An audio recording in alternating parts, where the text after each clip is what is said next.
Hi guys, how you going? Welcome back to the channel, or if you're new, welcome. Today I thought I'd do a bit of a video on my 12-volt system. I've had a lot of people in the comments asking about my setup. I've been running this now, I suppose, for about 2.5 years. It's had various iterations, but it's pretty much now almost, I'll say almost, at its final place. So I'll do a bit of a quick walkthrough, take you through everything. If you want more detailed information on each of the sections, if you go back to the channel, there's a whole series of videos which cover off pretty much everything else. And if it's not there yet, it'll be there soon. I'm going to do a bit of an in-depth deep dive on everything. One of the things I got to say is I'm starting to get a little bit more pissed off with Kings. Not because of the product, because all of the product, to be truthful, I've purchased from Kings. I've never ever to date had any issues, and everything has worked perfectly. Whether or not I'm one of the rare ones or not, I'm not sure. There is a bit of negativity out there towards Kings, i.e. it's cheap, but cheap doesn't mean crap quality. It can at times, but my experience, I've had no issues. But I've got to say the customer service in stores is generally great, but the knowledge base of staff is a different story. So yeah, the knowledge base in stores varies dramatically, okay, dramatically. You sometimes got to take with a bit of a pinch of salt what they're saying to you, especially in relation to the 12-volt systems, because again, some of them know what they're talking to a point, others I think are just guessing. So I think if they do give you any advice in relation to 12-volt systems, I would ask for to see, basically based on the specs, that if you connect this solar panel with this DC charger, that it works, you know, and have a look at the various current inputs and voltage inputs and so forth, because at the end of the day, you don't want to do anything that's going to damage your vehicle or let you down. The experiences I've had of recent is that I'm getting various different responses from different people, and even when you ring the helpline, you don't get a straight answer out of the helpline also. So again, Kings, if you happen to watch this video, give us a buzz, reach out to us, and I'll give you several examples just over the last few weeks in relation to a lot of the misinformation I've got from stores, and it's kind of pissing me off. Again, I've worked my way through it, and like I said, the gear I've had no issues with, but yeah, you need to train your people in stores better. Simple as that. They're telling customers things that just don't add up when you pull out your specs and you start delving a bit deeper. And pairing of certain products, you need to be very, very careful of. Anyway, that's a bit of my rant. So what I'm going to do is I'm going to take you from under the bonnet all the way through to the back of the car, and yeah, let's go have a look. Cheers. All right, let's go for a bit of a walk. We'll start at the front. It's just a bit easier. Alrighty, let's have a look. Now, I'm in a Mitsubishi Pajero, and I'm fortunate that I've got provision to be able to actually have 2 batteries under the bonnet. So I'm actually running 3 batteries in my car.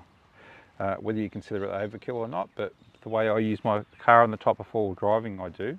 To date, it's been working really well. It's a little bit of extra weight, but it is what it is. Now, I've actually got the ARB dual battery tray installed, and this was installed literally 15 years ago. Now, the only issue with this tray is that you can only accommodate quite a small battery, okay? So my setup up the front here, I've got my main cranking battery here, I've got my secondary battery, and I was only able to squeeze in quite a small battery. It's an AGM battery, and it's only 42 amp hours, but it is a cranking battery as well. So at the end of the day, if I do get stuck, I can always jump start from this battery to this one.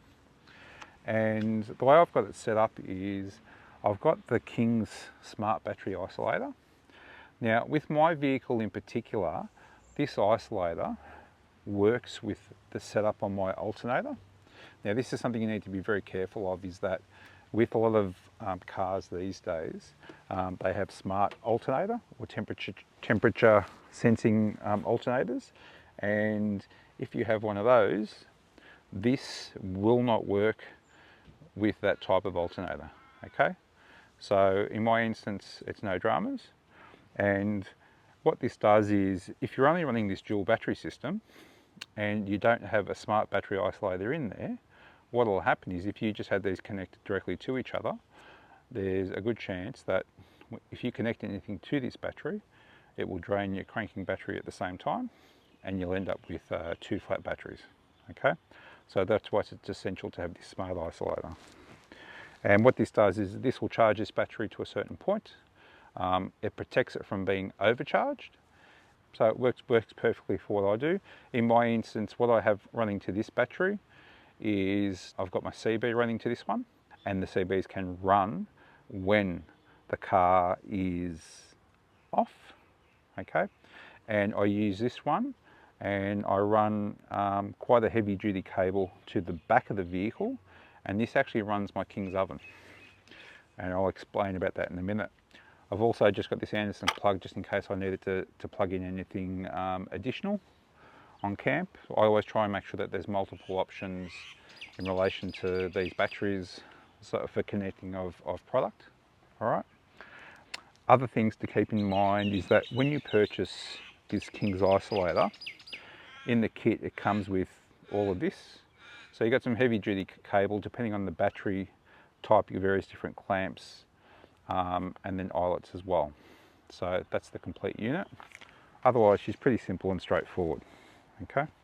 Now what I've also done here on this one is I've put in this bus bar. So if there's anything additional that I do want to wire up to it, i.e. compressor, CB and so forth, it's nice and easy to do. If you notice down here, I've got tucked away my little ARB compressor as well, okay? So that's connected in there, and I've had that under the bonnet for 15 years. It's had no issues, running beautifully. All right, now, next thing, and so I pop this open so you can have a look. So then now I've got this main line running from this battery here, and this runs all the way back to the car. Now, obviously you want this as heavy a gauge as possible, and one thing you need to be mindful of, have a look at the copper wire inside this sort of stuff, okay? Some of this stuff is all plastic and bugger all copper, so don't necessarily just go by the thickness of the gauge. So be mindful of that. Make sure you fuse everything accordingly. So for this one, for the DC to DC charger and the panel I'm running in the back, requires a 50 amp fuse. I use the MIDI fuses, okay? There's various different fuse blocks you can get and so forth. These are pretty cheap and cheerful. And then I also then make sure I've got plenty of spare fuses, okay? And you can get these at various different sizes. So I always make sure I carry a whole heap spare. For smaller type loads, these ones sort of go up to 30 amp. You've got these blade fuse holders, okay? And then even over here, you've got this blade fuse holder as well, and even bigger ones. So, and you've also got obviously the reset ones. They're great but expensive, but I think worthwhile the investment in the end. So eventually I dare say I'll move across to those eventually. All right, so what we'll do now, I'll close that up. Don't want anything shorting out. And then all right, so I'll take you for a walk to the rear of the vehicle. I've got a bit going on this weekend, so quite a few projects. Yeah, so there's lots going on. I've got my new OBD2 scan tool. I want to plug this in and give it a bit of a test and set it up with my iPhone and iPad, see how she's going. I've got this step-up regulator, which again, if you go to the channel, you'll see that there's quite a few videos on the King's oven.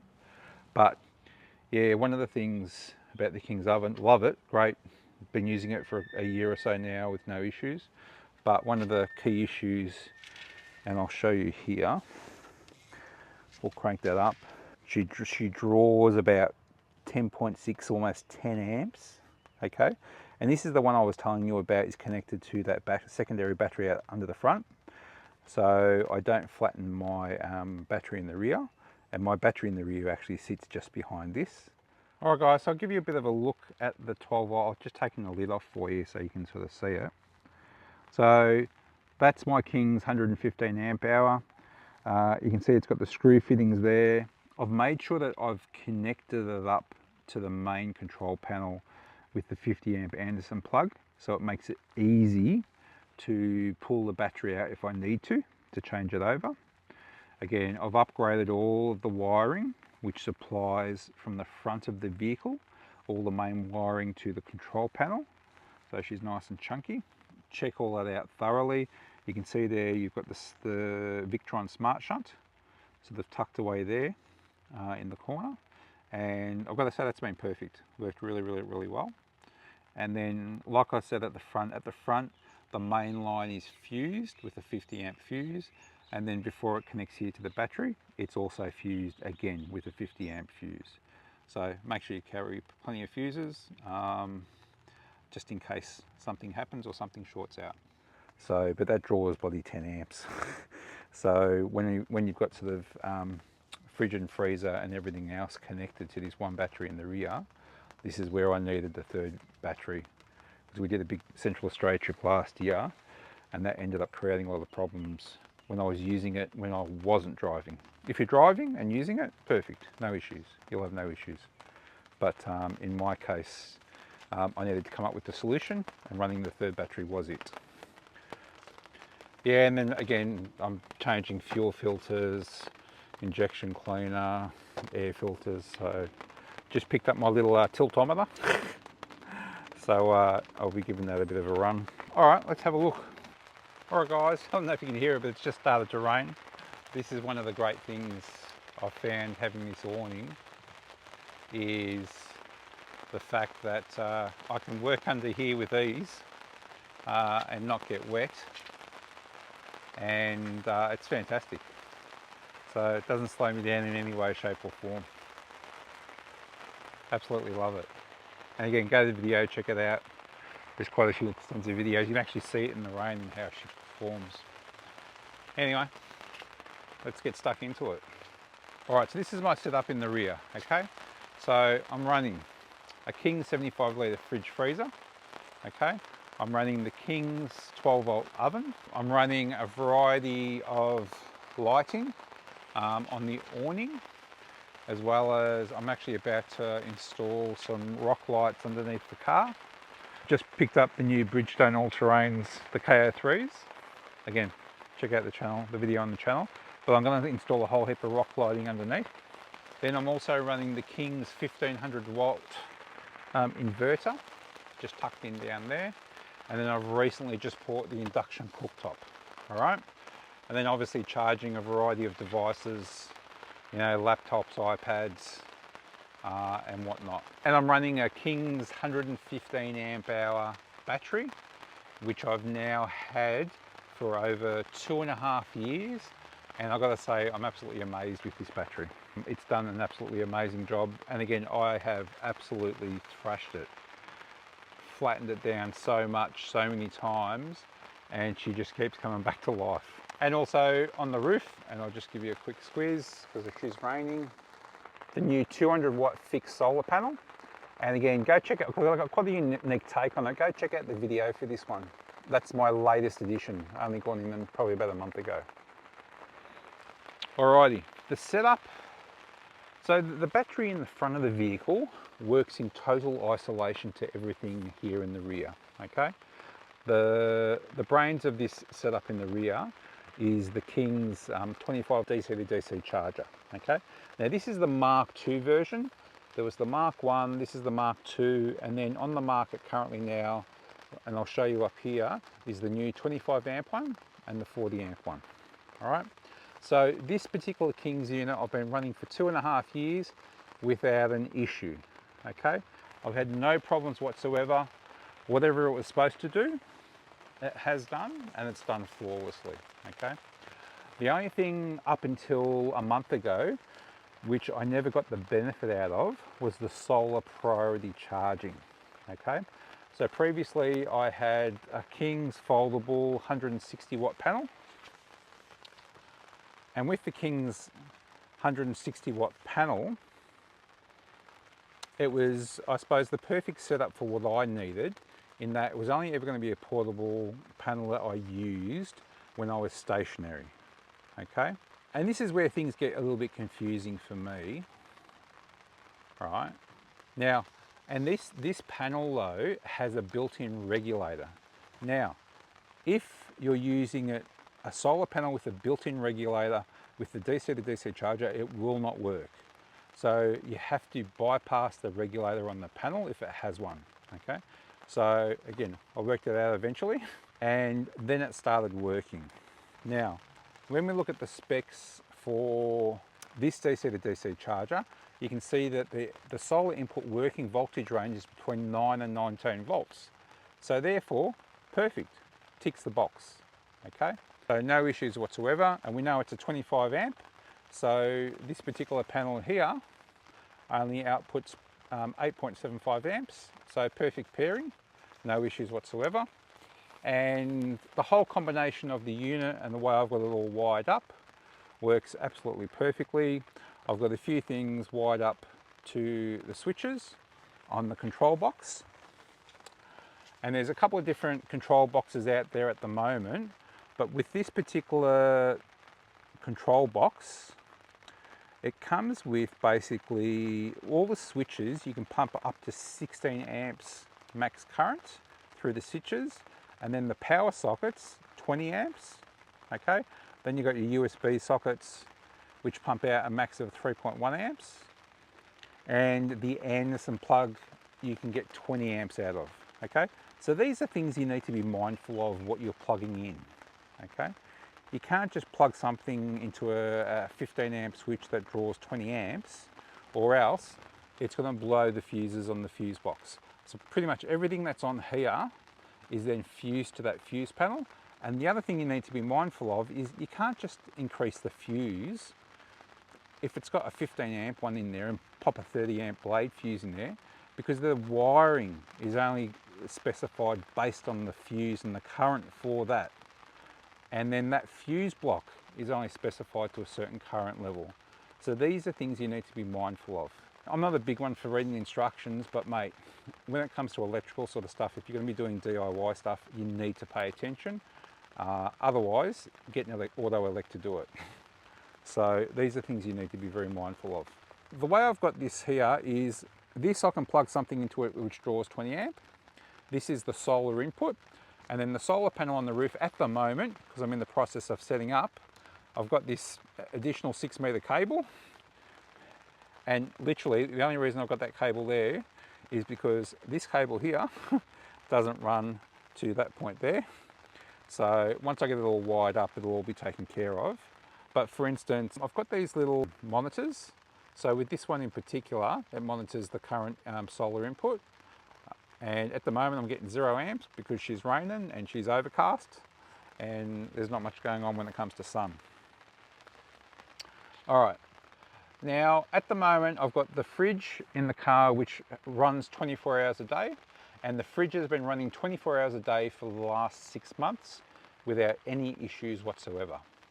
At the end of the day, if I leave the car sitting with the previous setup where I didn't have this fixed solar panel, pretty much I'd get maybe 2, maybe 3 days, depending on the external temperature, out of the 115 amp hour battery before I would have to top it up. Now, I knew after a period of time, if I was going to leave the car sitting for a few days, I would just pop out the temporary solar panel and we'd all be covered. It would top up what I would need and she'd be no worries. But now I want to stop popping out that temporary solar panel, hence why I've gone and set up this permanent solar panel. Now, this is where things started to get interesting with Kings. And this is where, one, you need to read the specs, but Kings needs to read the specs. And when I purchased a solar panel, and this one was the Kings fixed solar panel, the 200 watt one, when I spoke to the guy at Kings, who was the expert on the day, and I explained to him that I wanted to basically have the solar panel connected to the car, and I wanted the solar panel charging the battery in the car whilst I was driving.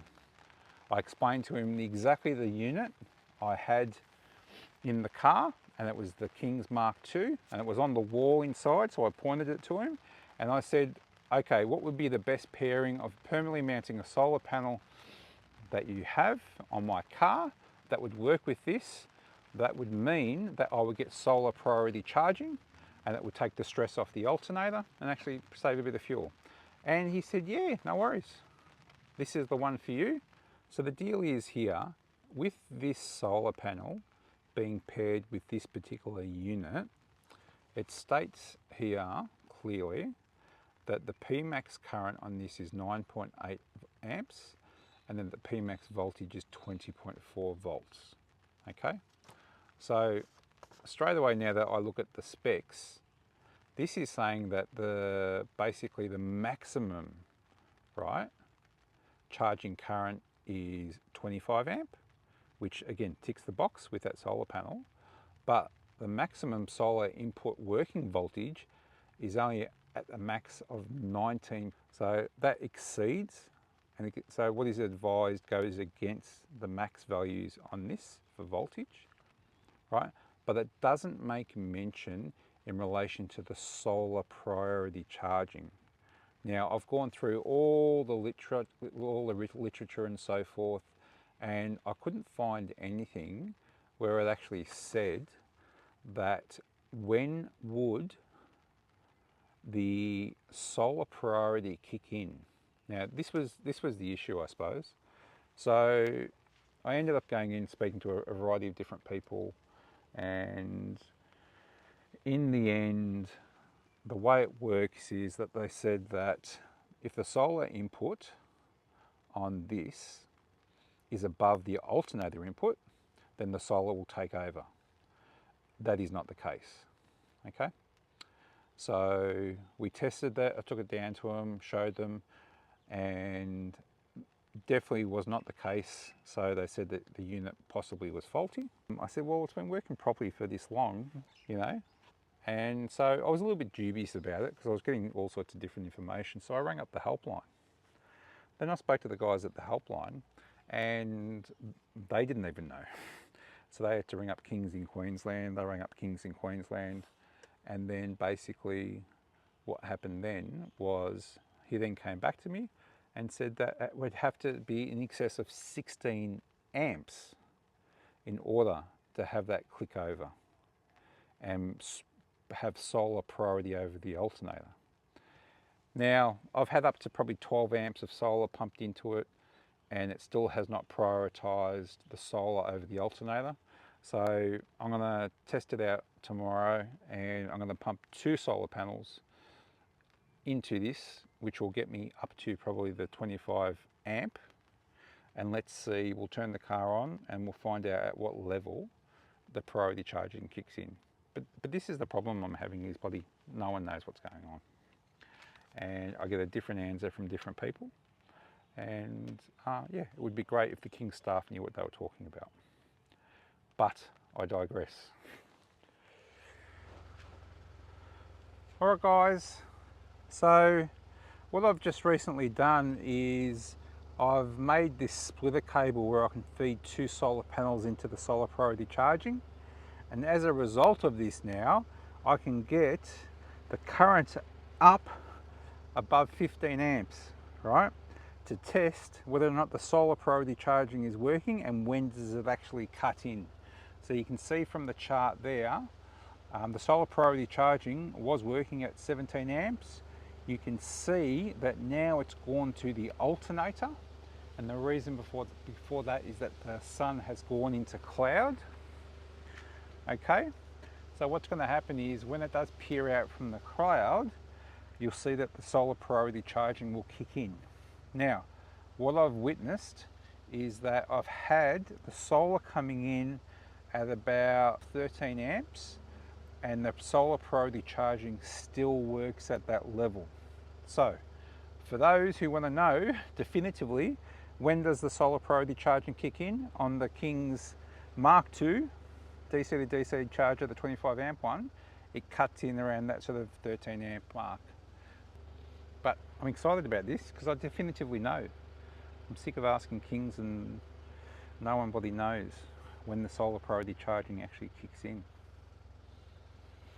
Or at least my local store, they have no idea. They have no idea of even how it works. So one of them said, well, as long as the solar outputs more than the alternator, then it will kick in. That's not the case. Then some of them said, oh, it'll kick in at 10 amps. That's not the case. I rang up the helpline. They had no idea. They rang up Queensland and they said apparently it kicks in at 16.8, which is not the case because it kicks in a lot lower. So let's see how low we can get it so you can just see it visually on screen. Anyway guys, that's a quick look at the setup here. Like I said, everything to date has been running perfectly. I've had no issues, 2.5 years in various different iterations. A lot of people swear by the King's batteries. Again, for me, they've been brilliant. I've actually got a new lithium in there. Again, I'm trying to save a bit of weight in the car. So, and now that I've got the induction cooked up, my understanding is lithium is key for induction. So I plan on, when I do the next kitchen rebuild, which will probably be over Christmas, I'll slot the lithium in. Oh, and the other thing I'm running too is a Victron Smart Shunt. And that's how I monitor all the voltages coming in and going out, so I know what's sort of going on there. I've got those little panels which figure in with the Anderson plugs, but with the Victron I can monitor the main battery, which is the most important thing for me because it runs the fridge and freezer. So as it stands now, I'm pretty much totally self-sufficient. We'll see how we go with everything. And my new addition is coming soon, Starlink. So soon I'm going to have Starlink, so there'll be a whole series of videos on Starlink and mounting the Starlink, using the Starlink, all the various different cables and mounting ideas and so forth. So go to the channel, check out that. All right, I hope that was a bit of useful insight for you into my 12-volt system. Again, go to the channel and check out all the other stuff. If you've got any questions, pop them in the section. Again, I'm no expert, I'm no solar expert, 12-volt expert, whatever, but I tend to, when I have to, I go into it as deep as I can so I can fully understand it. One, so I can install it, and also so if something goes wrong, I know what's going on. I tend to research things extensively and exhaustingly. So, all right guys, I shall see you in the next video. Again, thumbs up, share, like, subscribe. Cheers.